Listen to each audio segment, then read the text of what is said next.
पूर्वज पहले भिक्षाटन करते थे, भिक्षा मांग करके जो है अपना जीवन रोजी चलाते थे और अपने बच्चों को पालते थे। साहब बहुत गरीब आदमी, दवा नहीं करवा पाए। तो इसकी बहन का हाथ विकलांग है, इसका भी हाथ लाल जी का विकलांग है, अंशु नाम है इसकी बहन का।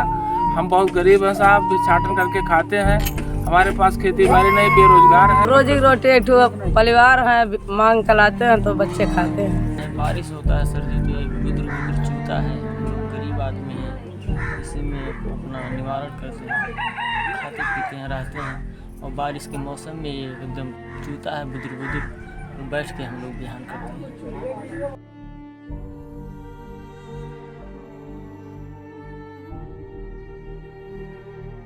ये जो हमारा जो है ओरिजिनलिटी तो हम एसटी ही हैं। हमको जनजाति में ही रखना चाहिए सरकार को, क्योंकि हमारे लोग पहले जो है जंगलों में कबीले में डेरा डाल के इधर उधर घूमते थे, लेकिन जब थोड़ा हम लोग जागरूक होते गए तो एक जगह अस्थायी होना हमारे बाप दादाओं ने अस्थायी कर दिया। तो हमारा ओरिजिनलिटी हम जनजाति ही हैं साहब। आपको क्या लगता है क्या नुकसान हुए हैं इससे? अब यदि हम जनजाति में रहते तो हमारे बच्चे पढ़े लिखे, अगर हम कम शिक्षा भी पा जाते तो हम जो है किसी छोटी मोटी सर्विस ले लेते साहब। तो इससे हमारी क्षति है। तो हम आपके चैनल के माध्यम से और सरकार से भी गुहार लगाएंगे कि हमको जो है एसटी में रखा जाए। खाने पीने भर का होता साहब, बर बाजार नॉन तेल ये चलता है और कोनो बिजनेस नहीं है। खेती है आपके पास? कुछ नहीं है सर। तो साल भर खाने के लिए कैसे व्यवस्था होती है? अब साहब जब रोज मांगते हैं तो रोज 2 रोज 4 रोज चलता है। अच्छा, कितनी दूर जाते हैं मांगने लगभग? अब साहब 2 कोस चला जाए, 4 कोस चला जाए। अब उनका फरहाल साइकिल से अब वही और मिला तो वह आदमी खात है। और रोजी रोटी तो साहब कोनो चीज नहीं मिला था हमन के, न घर है न द्वार है, न का बोले कहूँ एक बिस्सा आबादी मिलक है।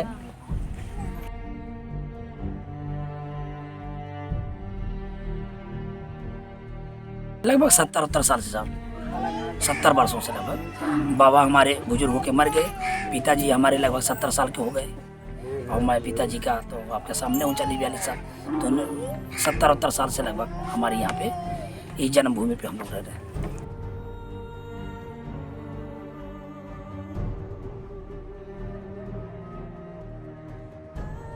कुछ ज़मीनें तो सर नाम से, कुछ ज़मीनें सरकारी हैं और कुछ गैर कानूनी ज़मीनें साहब।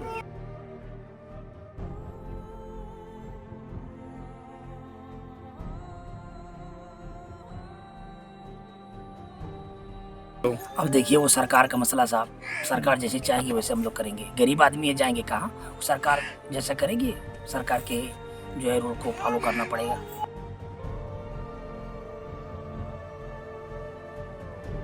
प्रदेश सरकार और देश सरकार से निवेदन करेंगे कि हमको और हमारी जात को अनुसूचित जनजाति का दर्जा दिया जाए साहब, जिससे हमारे आने वाली पीढ़ी को इसका फ़ायदा मिले, हमारी जाति का फ़ायदा मिले और इसके माध्यम से हमारे बच्चे पढ़ लिख करके किसी अपने जगह पे पहुँचे, अपने मुकाम तक हासिल करें।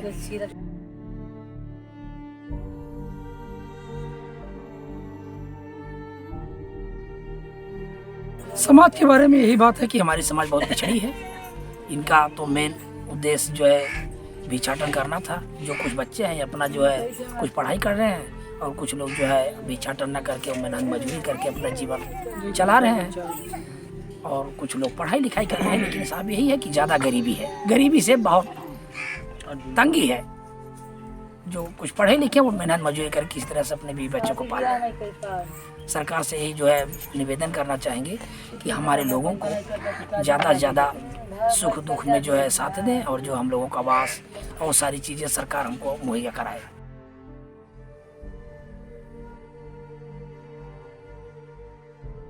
एकदम दोनों हाथ का साहब विकलांग है। इनका दोनों हाथ विकलांग। इनका माता का नाम सुमन, पिताजी का नाम उमेश भारती। साहब बहुत गरीब आदमी, दवा नहीं करवा पाए। इसकी बहन का हाथ विकलांग है, इसका भी हाथ लाल जी का विकलांग है, अंशु नाम है इसकी बहन का। हम बहुत गरीब हैं साहब, भिक्षाटन करके खाते हैं। हमारे पास खेती बाड़ी नहीं, बेरोजगार हैं और बहुत हमारी समस्या चल रहे हैं और कोई हमारी सुनवाई नेता विधायक कोई नहीं करते हैं। हम गरीब आदमी घुट घुट के मर रहे हैं। हमें परेशानी बहुत चल रही साहब। हमारे आवास घर भी नहीं है। किसी नेता विधायक से कहते हमारी बात को कोई सुनते नहीं है। देखो ये बच्चा का हाथ विकलांग है, देख लो, इस दोनों हाथ विकलांग है साहब, देख लो। क्या नाम है ये आपका? हमारा इंद्रजीत राम साहब। ठीक है, कितने बच्चे हैं आपके?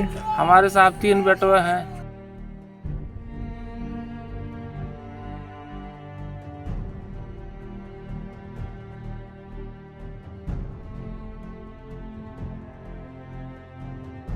हम झोपड़ी में रहते हैं, बारिश होता है सर जी तो ये गुदर गुदर चूता है। हम लोग गरीब आदमी हैं, इसी में अपना निवारण करते हैं, खाते पीते हैं, रहते हैं। और बारिश के मौसम में ये एकदम चूता है बुदर बुदर, तो बैठ के हम लोग बिहान करते हैं। हम लोगों की कोई फरियाद नहीं सुन रहा है, आवाज़ नहीं, बिल्कुल आवाज़ का नाम ही निशान नहीं है। गैस नहीं मिला है? गैस हमको नहीं मिला है। हमारे गांव में कुछ लोग पाए हैं और अधिक से ज़्यादा लोग नहीं पाए हैं।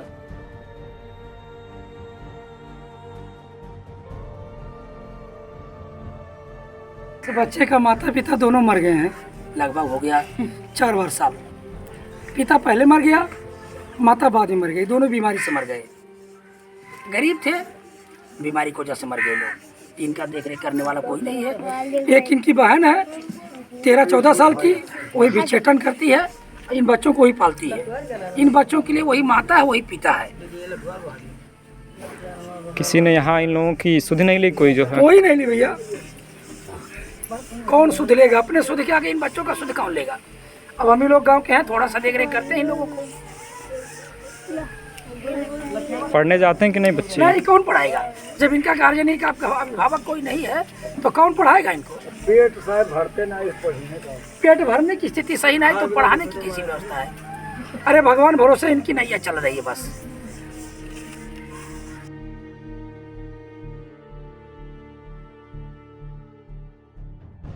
हमारी माता तो मतलब पहाड़ रहते हैं तो घास फूस के जाती हैं, उसके बाद खाना वाना कभी बना भी लेती हैं। उसके बाद पिताजी हैं तो काम करने चले, मतलब भिक्षा भीख मांग के चले जाते हैं। यह सिद्धार्थनगर जनपद में, मैं तो यहाँ का जो है स्थानीय निवासी हूँ, तुलसिया ग्राम पंचायत का। और जहाँ तक मेरी जानकारी है कि राजनीतिक परिप्रेक्ष्य में सिद्धार्थनगर में अनुसूचित जाति और अनुसूचित जनजाति का बड़ा मतलब अहम रोल है। हालांकि अनुसूचित जनजाति तो यहाँ जो है बहुत कम ही है, क्योंकि यहाँ जो है पिछले चुनाव में जो पंचायती चुनाव हुआ था, उसमें तो बांसी तहसील की कई ग्राम पंचायतें जो है अनुसूचित जनजाति की होने के नाते प्रधान विहीन रह गई थी। चुनाव ही नहीं हुआ था, कोई कैंडिडेट ही नहीं था। तो और यहाँ जो राजनीतिक परिप्रेक्ष्य में अभी यहाँ जो है ये चुनाव आता है तो यहाँ तमाम नेता लोग आते हैं, अपनी पार्टी की सजातीय बता करके वोट मांगते हैं। लेकिन इन लोगों के लिए, जैसे जहाँ मैं बैठा हूँ, यहाँ की जो आबादी है, हालांकि इसको ये अनुसूचित जनजाति श्रेणी में आने के काबिल हैं भी वही, लेकिन कतिपय कारणों से सरकार द्वारा ध्यान न दिए जाने के कारण ये लोग अनुसूचित जाति में ही पड़े हुए हैं, और जबकि इनको अनुसूचित जनजाति में होना चाहिए। मेरी उम्र वैसे 65 से ऊपर चल रही है। मैं जहाँ तक जानता हूँ कि 1970 के दशक में मेरी उम्र 12-13 साल रही, और उस समय से मैं जानता हूँ यहाँ 3-4 घर जो है आकर के बसे थे कहीं से, और ये घुमंतु जाति थे। यहाँ जो है आते थे, 1 महीना 2 महीना रहते थे, दीवार खड़ी कर देते थे मिट्टी की, जाने लगते थे तो घर में दरवाजे भी नहीं रहते थे, उसमें कांटा रख के चले जाते थे। फिर मांगते खाते भिक्षाटन करते हुए कहीं से जो है कुछ दिनों बाद आते थे। यानी ये लोग अस्थायी रूप से नहीं रहे। बाद में इन लोगों के लिए जो है 1975 में चकबंदी जब आया, चकबंदी के बाद, चकबंदी तो 1970-72 में यहाँ पूरी हो गई थी, तो चकबंदी के पूर्व ही ये लोग बसे हुए थे। धीरे धीरे इन लोगों की जनसंख्या बढ़ने लगी। 1975 में इन लोगों को सरकार द्वारा जो है पट्टा आवंटन किया गया। कुछ लोग जो वैसे थोड़े मोड़े लोग थे, 2-4 घर पट्टा पाए, लेकिन आज उन पट्टा धारक भी जो है उनके इतनी संतानें हो गई पीढ़ी दर पीढ़ी में कि उनके पास भी किसी के पास 10 मंडी 2 मंडी से ज़्यादा ज़मीन ही नहीं होगी। तो इस तरह से जो है यहाँ की एक बड़ी आबादी जो है भूमिहीन होने के नाते किसान सम्मान निधि से भी वंचित है। यहाँ मैं जहाँ तक देखता हूँ, यहाँ के महिलाओं की जो वृद्ध महिलाएं हैं उनको वृद्धा पेंशन नहीं मिल रहा है। यहाँ की जो कुछ विधवा महिलाएं हैं उनको विधवा पेंशन नहीं मिल रहा है। यानी सरकार का ये जो अंत्योदय कार्ड धारक हैं या पात्र गृहस्थी वाले हैं, ऐसा लाभ तो इन लोगों को मिल रहा, राशन मिल रहा है, सबको राशन मिल रहा है, जिसकी बड़ी आवश्यकता थी। कोरोना काल में भी बड़ी आवश्यकता थी, सरकार ने फ्री राशन बंटवाया, सबको यथोचित लाभ मिला।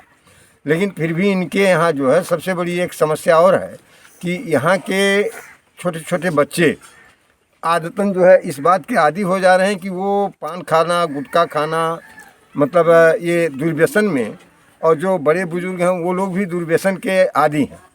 इन लोगों का ज़्यादा पैसा जो भिक्षाटन करके या इनके किसी प्रकार से कमा कर लाते हैं, वो सब पैसा जो है ज़्यादातर इनका चला जाता है शराब के पीने खाने में, दुर्व्यसन में चला जाता है। इससे भी इनकी आर्थिक स्थिति पर इसका बड़ा प्रतिकूल असर पड़ा है। और जहाँ तक मैं समझता हूँ कि जो सामाजिक संस्थाएं हैं, समाज के लिए काम करने वाली, यहाँ नशा मुक्त जागरूकता अभियान चलाने की विशेष आवश्यकता है, ताकि ये लोग नशा मुक्त होकर के एक स्वस्थ जीवन यापन कर सकें। लकड़ी पर खाना बनाने का मूल कारण ये है, योजना उज्ज्वला योजना के तहत लोगों को गैस सिलेंडर तमाम लोग प्राप्त किए हैं, लेकिन गरीबी के कारण जो है ये लोग भरवाने में सक्षम नहीं है, कि हरदम भरवा नहीं पाते हैं।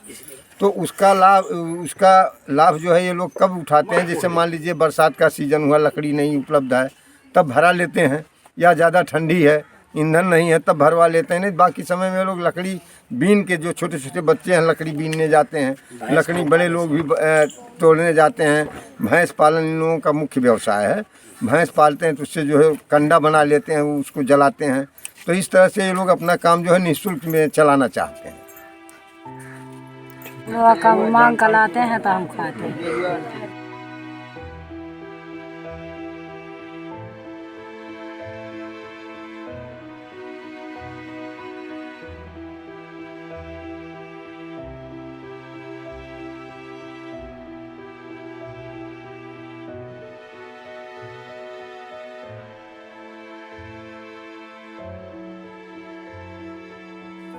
करही से जो बांसी बस्ती NH है, वहाँ से करही चौराहे से निकला हुआ मार्ग है, कुर्थिया चौराहा यहाँ निकट में ही है। तो ये मार्ग से निकट ये आबादी है। तुलसिया ग्राम पंचायत का एक टोला है, तुलसिया का ही एक टोला है, ये दलित बस्ती है। तो यहाँ जो है मूलभूत सुविधाओं में तो पूरब से जो है एक रोड आकर के बस्ती मिल गया, एक रोड उत्तर मेन सड़क से आकर के इस बस्ती मिल गया है। लेकिन यहाँ अभी जहाँ तक मैं देख रहा हूँ कि रोड तो बन गया, इंटरलॉकिंग भी हो गई है, लेकिन नालियाँ नहीं बनी हैं। लोगों का जो नलों का निकला हुआ निष्प्रयोज्य पानी है घरों का, वो कहीं बहने के लिए नहीं, कहीं कहीं सोखता दिखा है, सोखता, लेकिन वो भी पर्याप्त नहीं है। इससे गंदगी बनी हुई है। और जहाँ तक घर का सवाल है, कई लोगों को आवास भी पहले मिला था, जब इंदिरा आवास था उसमें कई लोग पाए थे, लेकिन जनसंख्या बढ़ने के अनुपात में आवास इन लोगों का आवंटन नहीं किया गया, राजनीतिक द्वेष के कारण जो है। क्योंकि आजकल गांव में ये देखने को मिलता है कि जिनको मान लीजिए प्रधान ऐसा हो गया जो ये समझ रहा है कि इस टोले वाले हमको वोट नहीं दिए, तो वो जो है थोड़ा जो है शिथिल हो जाता है इन लोगों को लाभ दिलाने के मामले में, सरकारी योजनाओं का लाभ नहीं दिलाना चाहता कि ये लोग हमको वोट नहीं किए। और चूंकि जो ग्राम प्रधान होता है उसी के इशारे पर अक्सर देखा गया है कि ये जो सरकारी तंत्र है वो भी ज़्यादा ध्यान देता है प्रधान के कहने पर। और इसके लिए चाहिए कि जो है, मैं ये चाहता हूं कि प्रशासन को चाहिए कि ये लोग जो है राजनीति के ईर्ष्या द्वेष का शिकार न हों, किसी के कहने पर नहीं, स्वतः जो है संज्ञान में लेकर के मामले को इस ग्राम पंचायत में सर्वे करके वास्तव में जो लोग पात्र व्यक्ति हैं आवास पाने के, उनको चिन्हित करके उनको घर दिया जाना चाहिए। जहां नाली की आवश्यकता है वहां नाली और हैंडपंप की भी आवश्यकता है। हालांकि हैंडपंप की अब ज़रूरत नहीं रहेगी, क्योंकि निर्मल हर घर जल योजना के तहत जो है यहाँ पानी की टंकी बनने वाली है, जो शीघ्र ही हमारे ख्याल से आने वाले समय में सप्लाई चालू हो जाएगी, लोगों को जल उपलब्ध हो जाएगा। और यही सब आवश्यकता है इन लोगों को।